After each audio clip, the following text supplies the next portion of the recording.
Ayan, magandang araw mga idol. Puntahan natin yung buntis na kalabaw mga kadahon. Ayan, si Corina ang pangalan. Buntis na siya, buntis. Ito. Dito kay nak. Ang liit niya. Cute cute. Ito, buntis na naman si Corina mga idol. Ayan. May ibon may ibon na puti. Yan, tulabong. Ito, si Corina buntis na naman. Ayan manganganak na naman yan.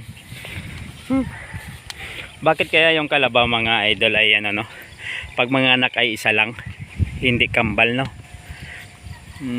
May nakita na ba kayong kalabaw na kambal ang anak? Mayroon na ba? Kasi ako, mula nung maliit ako, hindi pa ako nakakita na nanganak yung kalabaw kambal Kambal. Palagi isa lang ang kanyang anak. Sa ngayon napakamahal na ng kalabaw mga idol. Nasa 40-50 na. Hanggang 80. Ay, anak, bakit? Bird gusto mo? Sige. Huliin natin. Anong kulong? Ay, lumipad anak, lumipad na.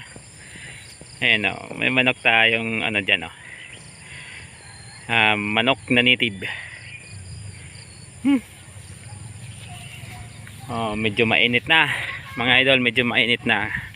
Silong na yung kalabaw, si Corina. Malapit na mga anak yan.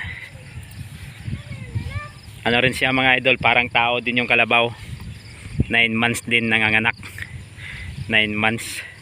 Ang tao di ba 9 months din, ganun din ang kalabaw.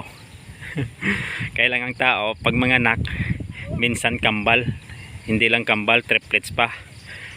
Yung kalabaw isa lang talaga. Ayun maliit pa yung anak niya pero buntis na naman siya. Di ba? Ang bilis lang. Ayan mga idol, maraming salamat. God bless po sa atin lahat.